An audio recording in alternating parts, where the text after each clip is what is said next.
retrouve aujourd'hui pour une nouvelle vidéo. Donc aujourd'hui je vais vous parler un petit peu de la truite. L'ouverture arrive à grands pas.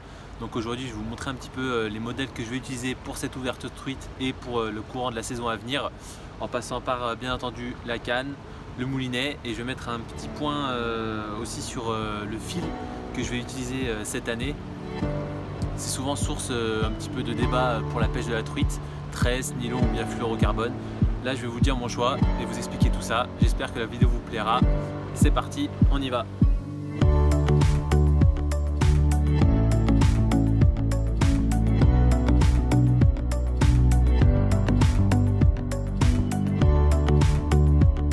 Donc voilà, on se retrouve au bord de l'eau pour que je vous présente un petit peu le matériel à utiliser lorsqu'on veut commencer un peu à pêcher la truite en rivière. Donc la première chose à regarder dans une canne à truite, c'est bien entendu sa puissance de lancer.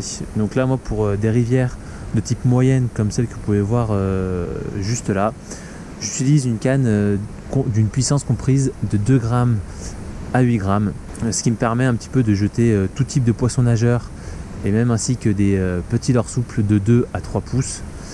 Voilà, pour des rivières moyennes, je pense que c'est vraiment un bon compromis. Les cannes ultra light, je pense, sont plutôt comprises pour des petits ruisseaux ou vraiment petites rivières à courant faible. Là, j'ai quand même des zones avec des courants plutôt assez forts. Pour tous ceux qui regardent mes vidéos et qui me connaissent un peu, vous voyez un peu à quoi je fais référence. Donc ensuite, je pense que l'une des choses aussi importantes à choisir lorsqu'on veut commencer à pêcher la truite, c'est de bien choisir son blanc, qui soit fast ou régular, etc. Donc tout ça, ça va vraiment être en fonction de vos animations avec vos leurres.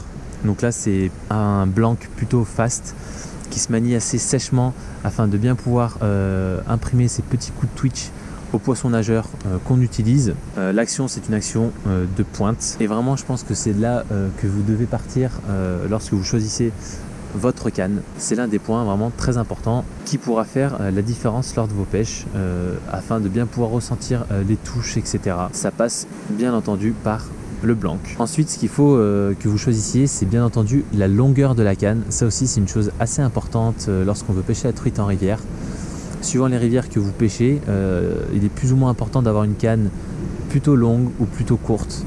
Moi, on va dire que j'ai tranché un peu entre les deux. Cette canne là mesure environ 1m80, 1m83 même pour être précis. Moi, ça me suffit très largement, même si parfois je me dis qu'une canne un peu plus grande ferait aussi très bien l'affaire. Voilà, pour l'instant 1m80, on va dire que ça me suffit très largement. De par la qualité de la canne, ça me permet de lancer les leurres à une distance vraiment tout à fait correcte. Ensuite, bien entendu, vient le côté esthétique. Prenez une canne qui vous plaît, qui est dans votre budget. Et déjà avec tout ça, vous aurez déjà de quoi faire. Donc là, celle-ci, je la présente pas. J'ai déjà fait une présentation de vidéo dessus. C'est une Dragon Bait de chez Smith, donc puissance 2 grammes, 8 grammes. Je vous mettrai le lien dans la description pour tous ceux qui veulent avoir un peu plus de détails sur cette canne. Bien entendu, il y a de tous les prix lorsqu'on veut pêcher la truite. Il y a des très bonnes cannes que vous pouvez trouver à moins de 100 €. Moi, j'avais débuté avec des cannes de ce type-là, environ 50, 60, 70 €. Vous avez déjà de quoi faire. Simplement, choisissez bien l'action et le blanc.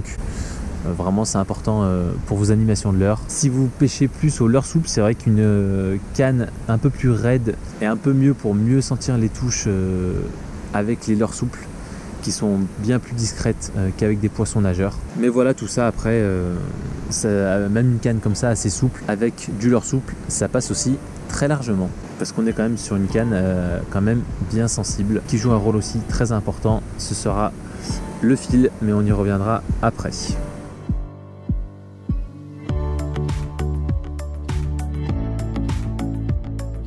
Alors ensuite, parlons moulinet. Donc comment bien adapter votre moulinet à votre canne. Donc déjà toujours pareil, là il faudra que vous adaptiez la taille de votre moulinet en fonction bien entendu de votre canne. Prenez pas un trop gros moulinet pour pêcher la truite si vous avez une canne light ou ultra light, ça déséquilibrera complètement votre canne et pour pêcher ce sera pas le top, vous n'aurez pas des bonnes sensations de pêche et à la fin de la journée ça deviendra lourd au niveau du poignet et ce sera pas pratique lors de vos déplacements etc pour vous lancer, ça va plus vous gêner qu'autre chose. Donc moi par exemple l'année dernière j'avais un Shimano, le Naski, qui était vraiment un très bon moulinet, mais pour une Dragon Bait qui pèse tout juste 100 grammes, le Naski en taille 2000 je le trouvais un peu lourd et ça me déséquilibrait légèrement la canne, pas de grand chose, mais voilà, pour une Dragon Bait je trouvais que c'était un peu gros. Donc du coup cette année j'ai décidé de passer sur un modèle en taille 1000. Donc là toujours chez Shimano j'ai pris le Stradic CI4+. Voilà, en termes de grammage, c'est ce qui se fait vraiment de mieux chez Shimano. Le taille 1000 pèse environ 160 grammes. Donc avec une canne à tout juste 100 grammes, on est dans les 250 grammes environ pour un ensemble à truite. Là c'est vraiment le top, on peut passer une journée avec vraiment sans se fatiguer le poignet et avec un confort de pêche vraiment au top. Je ne vous ferai pas spécialement une présentation moulinet sur le Stradic CI4. D'une part parce que le moulinet a déjà 1 an et qu'on entend tous beaucoup parler, mais en revanche je vous mettrai le lien d'un ami à moi, Chris, qui a fait vraiment une super présentation de ce moulinet il y a quelques mois. Donc je vous mettrai le lien pareil en bas dans la description de la vidéo pour aller jeter un œil pour tous ceux que ça intéresse d'en savoir un petit peu plus sur ce moulinet. À savoir que les prix sont actuellement bien en baisse et vous pouvez le toucher à des prix vraiment intéressants et le moulinet en vaut le coup, hein. Vraiment il n'y a rien à dire, c'est du Shimano, c'est du Stradic, on commence à être quand même dans du haut de gamme, mais au moins là vous n'avez pas de souci à vous faire, avec un poids vraiment ultra léger, vous avez vraiment un super combo pour aller pêcher la truite en rivière. Donc ensuite vraiment la taille du moulinet comme je vous le disais, ça va aussi bien entendu se choisir en fonction des leurres avec lesquelles vous allez pêcher. Donc moi ce sera en référence à ma canne, donc du 2 grammes 8 grammes, j'ai pas spécialement besoin d'un gros moulinet. Un taille 1000 correspond très bien. En revanche choisissez les biens, les tailles 1000 ont tendance à tout de même être assez fragiles selon pas la marque mais selon un peu le prix que vous allez mettre, certains tailles 1000 peuvent vite se retrouver assez fragiles. Donc celui-ci c'est la version aussi HG, donc rapide, avec une récupération par toute manivelle d'environ 79 cm. Donc c'est vraiment correct, c'est vraiment bien, même je trouve que c'est la bonne cadence à avoir. Après personnellement plus j'aime un peu moins parce que justement ça se choisit aussi en référence des courants que vous utilisez. Là c'est pas des courants extrêmement forts. Si vous choisissez une récupération trop élevée, je trouve qu'au niveau de vos leurres on peut aussi les ramener trop vite et ce qui peut nous faire rater aussi certains poissons. Donc là 79 cm ça permet vraiment de pêcher déjà tout type de rivière, du courant faible au courant bien soutenu. Déjà c'est vraiment le top. 79 cm, voilà, je trouve que c'est bien. Donc ça aussi c'est à prendre en compte lors de votre choix de moulinet. Donc les fourchettes comprises entre 75 et 80-85, je pense que vous faites de bons choix. Mais bien entendu, voilà, pensez bien aux rivières, au type de rivière que vous pêchez avant de faire vos choix. Et donc maintenant qu'on a fait un rapide tour sur les cannes à choisir ainsi que le type de moulinet à adapter, je voulais maintenant vous parler du fil. Alors oui, le fil c'est vraiment un point je pense clé lorsqu'on commence à pêcher la truite, c'est vraiment un point clé. On est toujours là à se poser la question tresse, nylon, fluorocarbone. Là aujourd'hui je vais vous parler de quelque chose que j'ai découvert cette année, qui existe pourtant depuis quelques temps déjà. Mais voilà, je vais vous y faire découvrir pour tous ceux qui ne connaissent pas.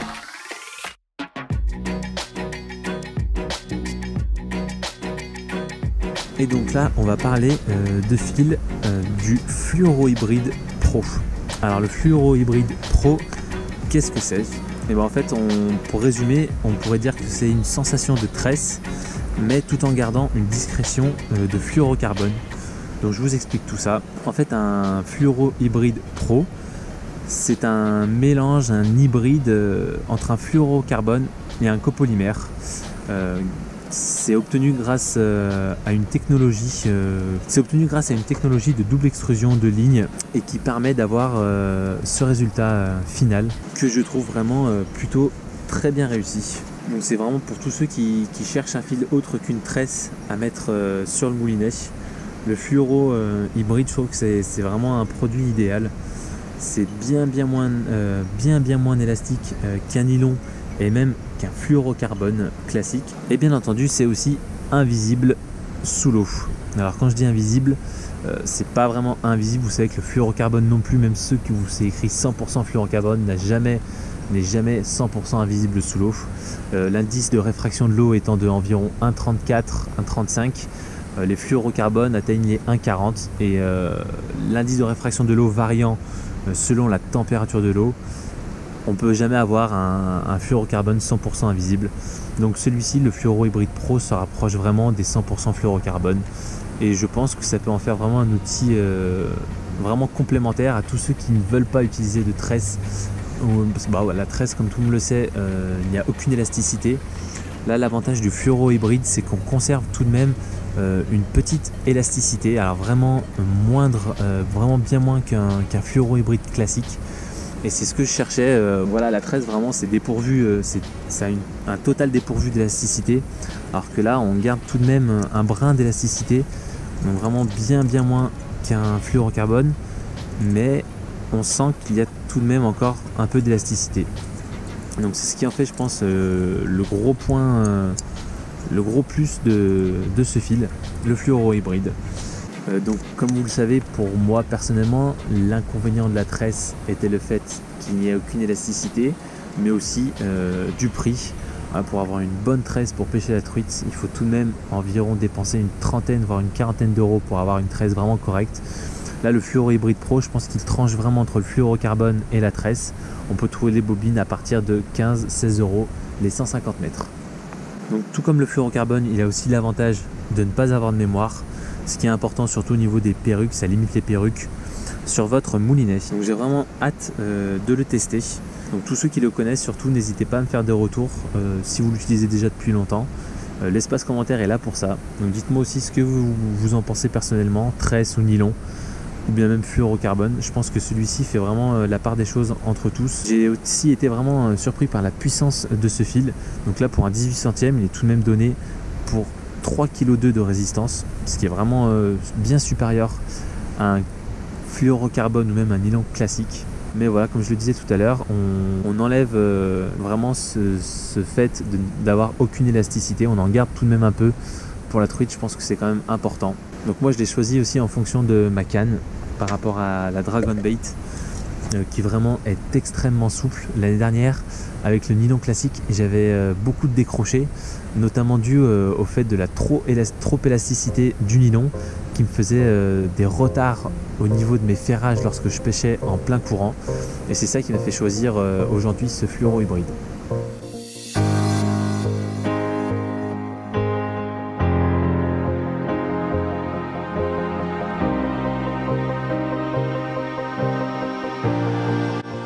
Et donc, dernier petit investissement aussi très important que j'ai fait cette année pour la truite, c'est bien entendu une épuisette. Alors c'est vrai qu'avant j'avais jamais d'épuisette, et l'année dernière vraiment je me suis retrouvé embêté plusieurs fois, soit à perdre des poissons ou m'accrocher les hameçons dans les doigts, etc. Donc là cette année je me suis dit allez, ça y est, terminé. Donc je me suis pris une petite épuisette bien sympa de chez Graze. Donc une épuisette vraiment à un prix très correct, moins de 30 euros. Elle est vraiment pratique parce que déjà bien entendu j'ai pris les filets anti-accroche, donc ça vraiment c'était pour moi indispensable, les filets anti-accroche, ainsi que le côté plutôt esthétique de l'épuisette. Elle est faite avec avec une armature en argent mat. Je trouve que ça change un peu des épuisettes classiques et qui est vraiment plutôt bien fini. Et donc quand on l'achète, on a directement un petit mousqueton d'accroché à l'arrière de l'épuisette qui lui est aimanté. Voilà, donc vous voyez en fait quand vous achetez l'épuisette, tout est déjà prêt, ce qui nous permet bien entendu de pouvoir l'accrocher derrière notre gilet. À truite on a toujours des accroches exprès pour les épuisettes, donc le cordon bien élastique, vous pouvez le mettre derrière votre dos sans problème, et lors de l'arrivée de poisson vous avez juste à tirer sur l'épuisette qui se déclipse vraiment toute seule via un aimant intégré. Donc ça vraiment j'ai trouvé ça super cool et donc ça nous permet de ne pas abîmer le poisson, de pouvoir le décrocher dans de bonnes conditions sans l'abîmer et sans nous abîmer nous aussi. Les filets sont bien entendu en caoutchouc, les leurres ne s'accrochent pas et ça respecte un peu plus le poisson. Donc voilà, c'était vraiment mon investissement que je voulais faire cette année. Donc l'épuisette, vous pouvez la retrouver un petit peu de partout sur internet. Je vous mettrai aussi notamment le lien toujours dans la description en bas de la vidéo. Pour ma part, je l'ai acheté au magasin d'Annecy. Alors il y avait plusieurs modèles, il y a aussi un modèle un peu plus petit. Le modèle un peu plus petit, je me suis dit que ça ne servait pas forcément à grand chose, parce que lorsqu'on veut bien souvent épuiser un poisson et mettre un poisson dans l'épuisette, c'est qu'il est de taille plutôt correcte. Si c'est des petites truites, soit elles arrivent à se décrocher avant, on peut les décrocher assez facilement. Mais pour les poissons un peu plus importants et de plus grosse taille, je trouvais un peu plus important d'avoir une épuisette assez profonde pour faire face vraiment à toute situation, notamment sur les barbeaux ou les chevennes que j'ai l'habitude un peu de pêcher, comme vous le savez, dans mes rivières de Haute-Savoie. Voilà, j'espère que cette petite présentation matérielle vous aura plu. Donc on se retrouve très prochainement pour une autre vidéo de ce type, avec cette fois-ci la présentation de mes leurres pour la truite pour cette saison 2018. J'espère que la vidéo vous aura plu et qu'elle a été assez brève et instructive pour vous. Si c'est le cas, n'oubliez pas de mettre un pouce bleu en bas de la vidéo, de vous abonner à la chaîne pour suivre toute l'actualité. Si vous avez des questions, l'espace commentaire est là pour ça. Donc voilà, je vous dis à très bientôt pour une nouvelle vidéo et bonne pêche à tous. Salut!